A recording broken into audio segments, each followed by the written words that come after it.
courses or recommendations, pathways that you think of that are a bit more in depth? Jumping on that one. Oh, sorry. Hello. And actually, I might encourage microphone use today because did you know 1 in 6 Australians has hearing loss, and the hearing loop only works if we use a microphone, so we might do that if that's okay. But you do have a wonderful loud voice, and I could hear you. Yeah, it's hard. There's not a lot out there, but a couple that I'm aware of that would be good to know about are there is something called the Access Institute, which has the kind of, grad cert diploma in access consulting. I've heard about a competitor recently, but I can't remember what they're called, but there's a new one that's just opened up. But also in terms of short courses, I really love the courses that Accessible Arts run online. They're often about 90 minutes and on particular topics. There's one on accessible festivals and events, actually, so that can be a really great starting point. So there's 2 that I'm aware of, but my colleagues might have others to throw into the mix as well. Great question. It's something that we are finding, and I'm particularly finding because my background's in disability services, so digital accessibility and communications new. There's Content Design London, who is sort of leading, that's around probably a bit more like web and writing. But even I've spoken with some of my graphic design colleagues, and what we know about disability and accessibility isn't necessarily always covered like in that Cert 4 anyway. So would encourage you, you're not thick, it's not, but just keep learning and keep looking. Anyone else with a burning question for our panel? We do have a roving mic, which we can get to you. Question right up the back there of the room. I'll come to you. Okay. Molly's going to come up to you. And if you can give us your name as well before you ask your question, that'd be great. Thank you. I'm Megan from the Canberra Cyber Hub. We are running an event aimed at school students and tertiary students coming up soon. And we do have a quiet room, which is a new thing that we're putting in place this time around.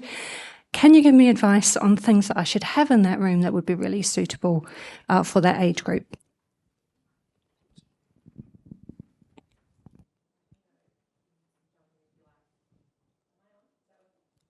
Just press the button up.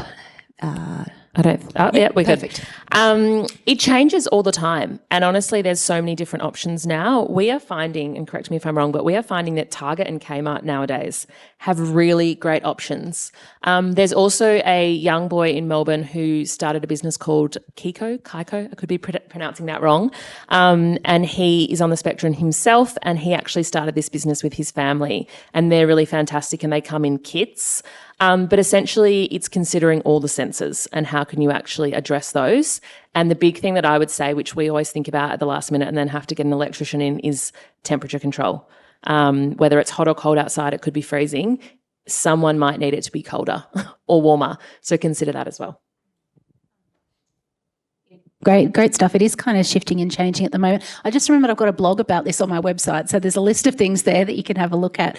And yeah, totally love Kmart for all the things. I think a lot of it is about trying to create an environment that is calming. That's a place that people can come to essentially regulate themselves, decompress.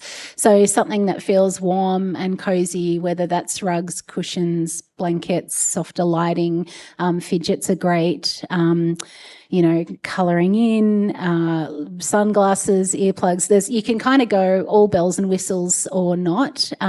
Sometimes there's also a bit of debate around what to call them. Is it a quiet space? Is it a chill out space? Is it a sensory space? There's no kind of great standards in Australia around this at the moment. So I think finding the language that works for your students or your community that's going to kind of resonate with them best will be important as well, so that it gets used by the people that you think are going to need it. And can I just add, also a sign of some description or a plaque as to what it's there for, to your point. There might be students there who is like, what's this room doing? Can I go in there? Everyone should feel welcome to go in there, regardless of whether they need to or not. That's up to them to decide. But we find that really beneficial as well as some knowledge. We actually run a program at the Dylan Alcott Foundation called Ability Day, which is to educate school-age children on disability more so. I wish I learnt about it myself rather than learning French, which I've done nothing with. But I think the more education, the better. Anybody else with a burning question? Here in the second row, we'll bring a microphone to you. And if you can introduce yourself with your first name, that'd be great. G'day, my name's Alex. I've got a sister who's autistic and non-verbal. So I definitely have my own perceptions on what some of the barriers are. And I've definitely sat in the principal's office a few times after sorting out some of those barriers. But what do you feel is the cause or the sort of source of some of the barriers that we see? Is it budgets or attitudes or knowledge or lack of? Liza speaking. All of that. I think there's a lot of research and lived experience that says attitudes are definitely a big part of that. When I was an advocate, people would ask, like, what's the most common advocacy issue? And it's not like housing or employment, it's miscommunication.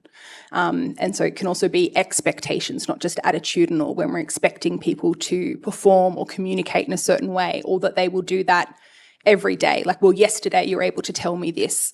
But as Morwenna talked about, people could have fluctuating abilities. And even with communication, if you are stressed or tired or hungry, like, you're not going to receive information or express yourself as clearly. So, yes, there can be monetary restrictions, but I think as we get to know people, if it's a more intimate thing like a school relationship, getting to understand that person and how do you share that.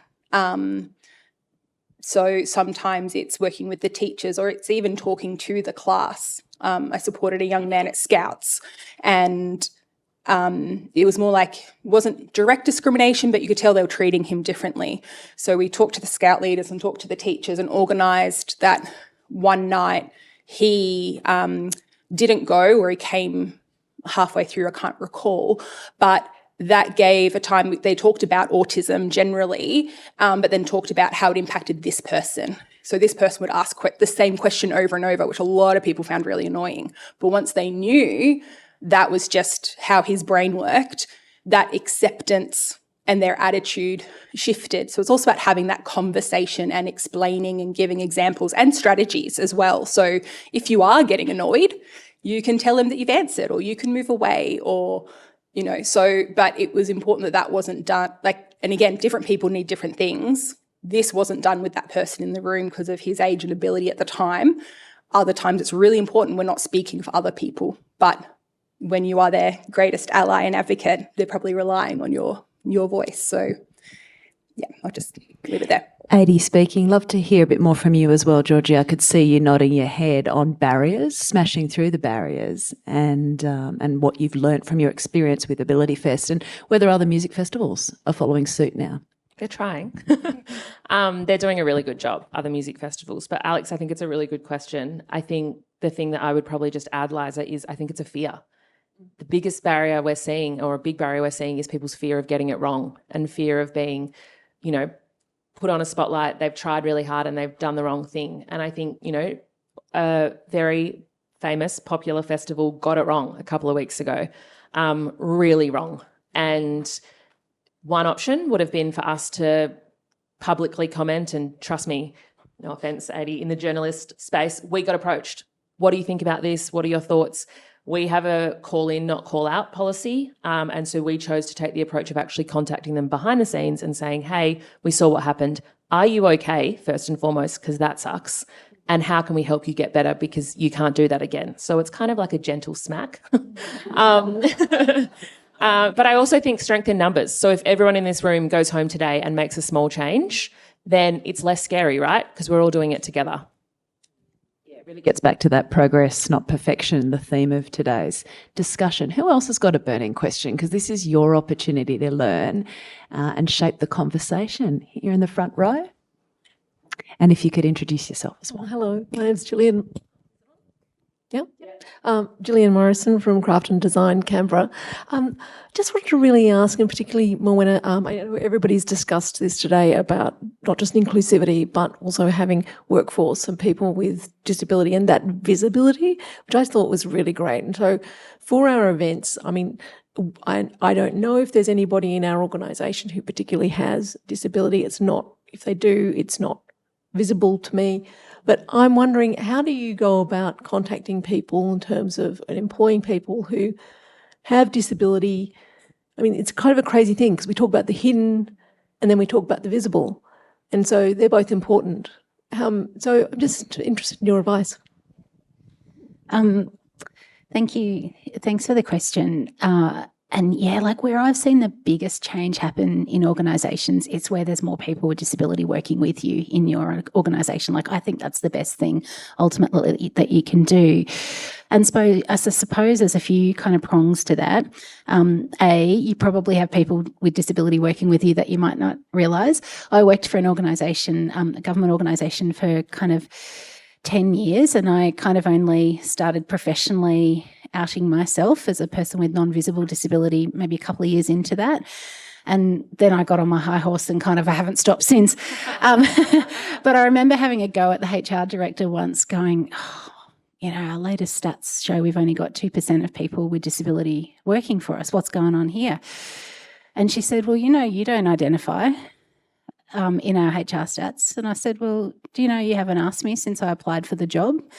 And telling you when I'm applying for a job versus maybe sharing that information with you when I'm comfortable and trust an organisation a few years down the track is very different. So I would say maybe one of the first things that you could do is open up that conversation with your employees. And I really like adding it to, most organisations will have like an annual performance chat or check-in with your manager. And I love just adding a question about access needs into that conversation because then you're doing it regularly. And in some organisations, people might be there for 30 years and disability is either something you're born with, but for many of us, we acquire it throughout our life. So getting in the process of regularly asking, obviously creating a culture and a safe space where people feel safe to disclose, but also having a look at your recruitment and employment processes as well to make sure, to Eliza's point, do you have accessible versions of your job description online? Are you using particular channels to reach people with disability?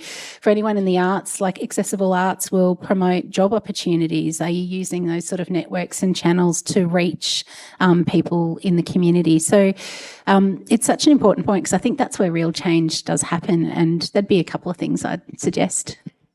And Georgie, can the Hidden Disabilities Network also be a place for more information, support, advice and finding people who can support? Yeah, definitely. I don't want to speak on their behalf, but certainly any of those sorts of resources are really good places to start. Also reach out to Morwenna and say, hey, do you know anyone, or what are your thoughts on this? Like, that is what you do for a job and is very good at it. So I think just having those conversations, it's interesting. We're actually going through a hiring process at the moment. And I spoke to a recruiter and he's came very well regarded. And I said, have you ever hired someone with a disability? And he had this blank look on his face and it was virtual. So he was very like, oh. And he goes, oh, no, I don't think so. And I said, well, have you ever tried? He said, well, no, I don't think so. No one's ever asked me to hire someone. And I said, well, has someone asked you not to hire someone? And he goes, no. And it was a very awkward conversation. I said, it doesn't need to be an awkward conversation. It's just about ensuring, to Morwenna's point, that your job description is accessible and inclusive in its language as well. So saying we are a workplace that is open to hiring people regardless of your ability. And in your comms, I think you get a good feel for like someone's social media or someone's website. And if you start with one person and you can't be what you can't see. So the more and more it happens, the better. Maybe you've got an event that you're planning. This is an opportunity to workshop it right now with the experts in this room. Does anyone else have a burning question they'd like to? Here we go, over here. I'll bring a microphone. And can you introduce yourself as well? Hello, my name's Adam. I work with the Enlightened Festival, and my question's kind of related, but maybe a different part of an event. Morwenna, when you spoke about the different types of people that you might engage with, and yes, your own workforce, but also artists and talents and other contractors. And I wonder if the panel could talk a little bit about what it might mean to work with someone who has access needs, who maybe doesn't come directly under the fold of your organisation. So some of those HR tools aren't necessarily things you can activate, but and also not only the material things, but what about immaterial things in terms of like process and being flexible and things like that, particularly working with artists whose process might not be completely folded into your own immediately. Thanks, Adam. Like so much in that, and whether they're employees or whether they're other stakeholders that you're engaging with, it's again so important just to ask that question about access needs. I really love it when festivals provide an access rider template for artists at the contracting stage, so that it is a prompt for you to have that conversation, because sometimes it can also, there's a lot of things when you're working or talking with an artist. So having it in your process somewhere that you have a conversation about access is really good. And you're spot on that access needs can look like so many different things. And there's a phrase out in the community called crip time, which people with disability sometimes use to talk about the fact that sometimes we do need a little bit of extra time, a little bit of extra assistance to be able to do things in the way that they need to get done to produce our best work. And essentially access needs are just, what do people need to do their best work? And so I think I love riders. I love making sure that somewhere in the contracting process, there's that conversation early on. With any suppliers you're working with as well, you might have requirements or things that you're thinking about in terms of access that you then want to make sure your suppliers emulate. So for example, I recently worked with a festival in Tassie that made it compulsory for all of their food trucks on site to have an access briefing before the event, so that from that kind of supplier perspective, there's a level of understanding and awareness there. So think about the things that you can build in with those other kind of suppliers and stakeholders that you've got as well. But also knowing where to find artists is the question I get a lot too. So I think that's really important in terms of where you're going to seek out. And we might talk today about some of the people that you can choose to follow. Also, there's great organisations like, again, Accessible Arts that profile and spotlight a lot of artists with disability to consider. So, making that part of your kind of matrix in terms of programming can be really helpful too. Liza speaking. What I would just add to that is it's great that we're starting to think about asking, but I know that a big part is it depends.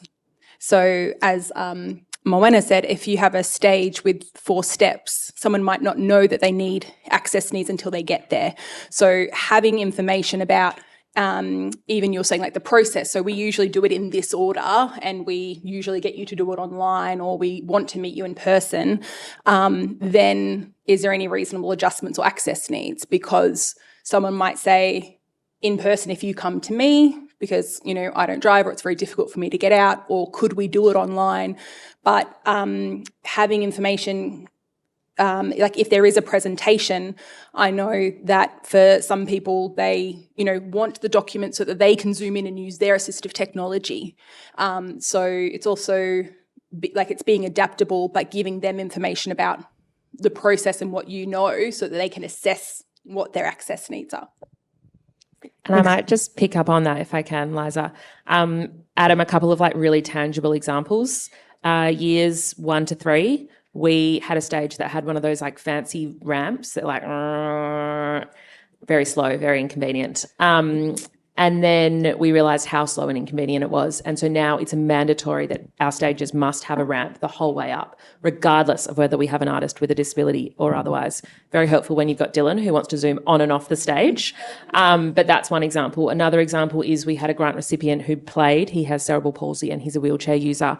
And for him, when we spoke to him about his access requirements, he needed to be able to see some of his support workers and also his music mentor within his eyesight. So it was actually ensuring that there was a space right near him and in front of him so that he could have that connective point. And in his rehearsal before, we ensured that that was set up. And then to your point on the food trucks, it's simple things around the briefing, but it's also just put a trestle table in front of it so that it's accessible to everyone physically. So just like little things like that. Anybody else with a question? Right up the back there. And if you can introduce yourself as well.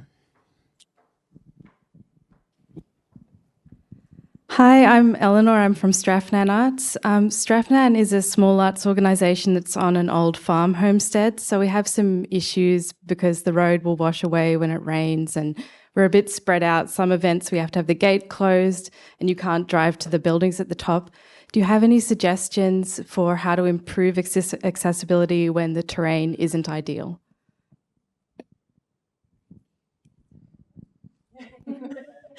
It's a really good question, which I feel like you might actually be better to answer. But the one thing that I would say is communication about this.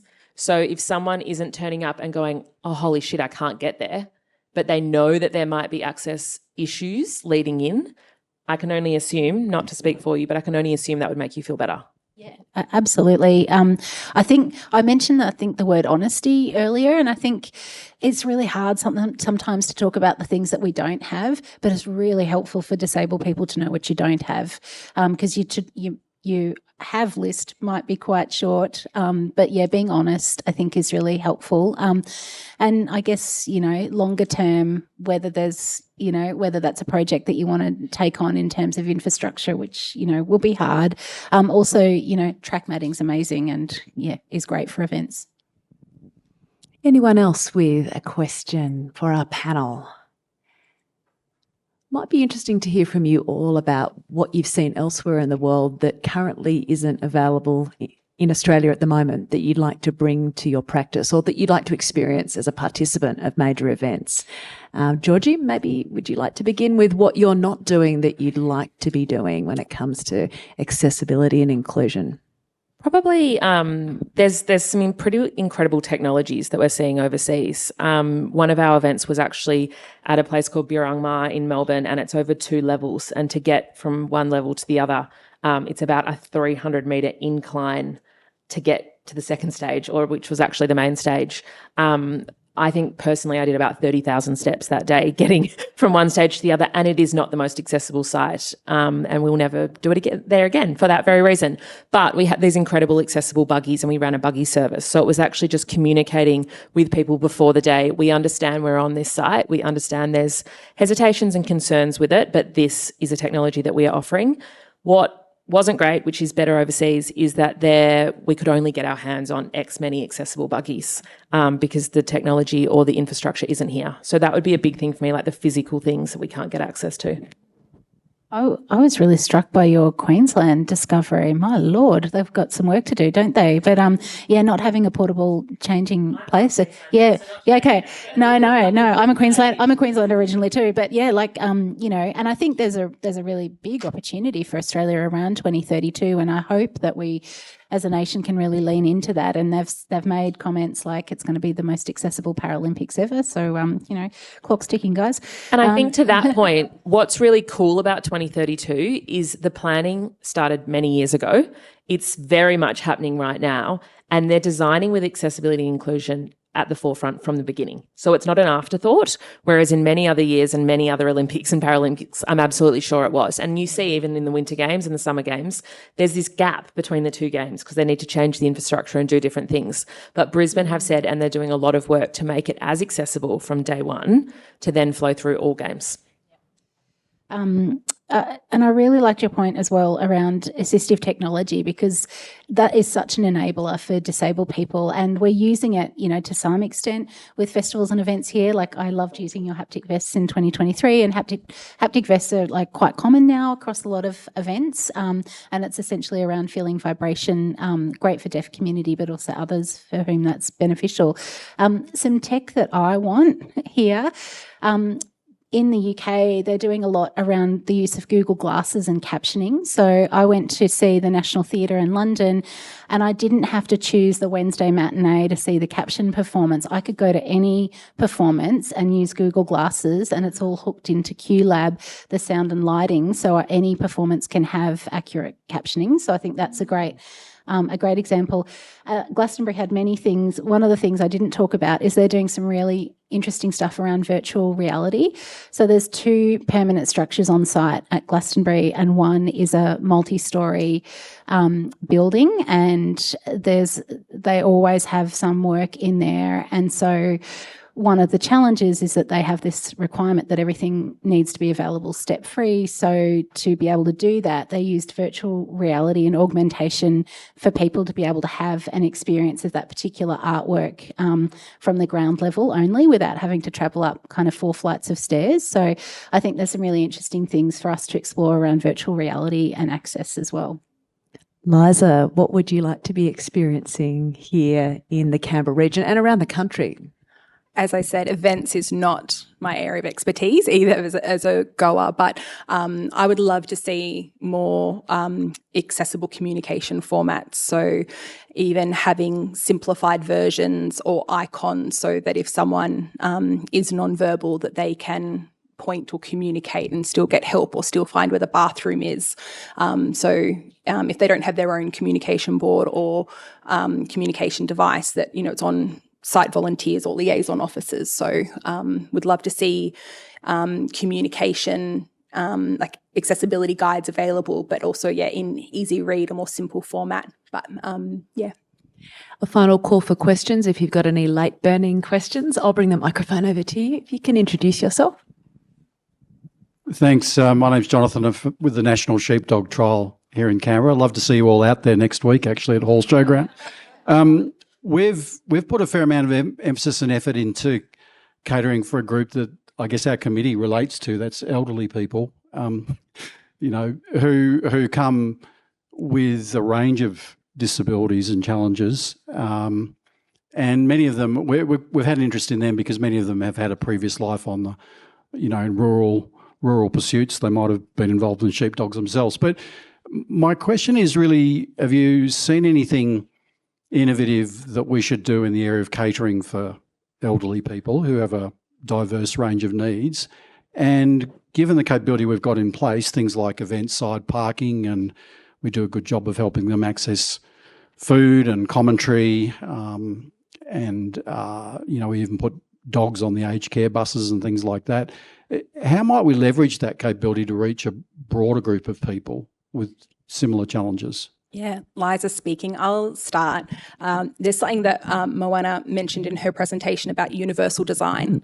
So a lot of accessibility measures are beneficial to people with disabilities or different abilities due to age or language or literacy, whether that or physical. So a great example are ramps. They were designed for wheelchairs when people came back from the wars, when that sort of started, but it is then accessible for people with prams or older people or anyone, with mobility aids or lower mobility function. So a lot of the things that we have talked about are beneficial, but it's also about then connecting with that community. So either asking the people attending, what can we do, or reaching out to, the Council of the Ageing in the ACT, or so if you're wanting to know about a particular cohort, there will be peak bodies and organisations that will have some of that information, but event-specific. My first question to you would be, what are you doing about seating? Seating is immediately where my mind goes when we're thinking older people and range of seating options for people. So often at events, either there's no seating or there might be high stools or there might be, the good old plastic chairs. Seating with back and armrests are really important for some people, as I'm sure you know already. And I'd say across the board, events wide, there's never enough seating. And I know seating's hard, but I think if you're dealing with particularly an ageing demographic, I think seating's going to become really important. Yeah, I would agree. I think the key thing I would say is knowledge is key. So to Liza's point, can you run a survey to find out what are some of these smaller percentage of people who are actually coming? We use a group called IER, who are a really great survey. I think they're nationwide, and that just tells us so much more about what we need to know. So just asking patrons what they would like to see more of. Accessible seating, absolutely agree, hard to come by, surprisingly hard to come by. So if there's anyone in the room who does infrastructure, you should design more and make it more cost effective. Liza. Again, to talk about Glastonbury for one moment, but one cool seating thing that they did is, we often at events we would have the kind of picnic table set up with the bench, and just having cutouts of a bench for wheelchair users to be able to roll in the middle of the bench, not stuck down the end of the table, was just a small but great thing. Just thinking about my own grandmother, shade and hydration. So it's probably a lovely long day of excellent sheepdogs. Shade and hydration would be another consideration. But ask the users, they'll know best. And I'll just add one more thing there, just speaking in my role as an ambassador for Dementia Australia, and just knowing how stimulating an event like that would be for our particularly seniors, but people of all ages with cognitive issues. Dementia Australia, national charity, can offer you support to become a dementia-friendly event. There's a lot of free information online on their website about becoming dementia friendly. We've got spaces all across Canberra and the country that are gaining that accreditation, and a lot of free support in order to do that. And I know a lot of seniors would love to come to your event, picking up all the points from our panel. How about a big round of applause for our wonderful speakers?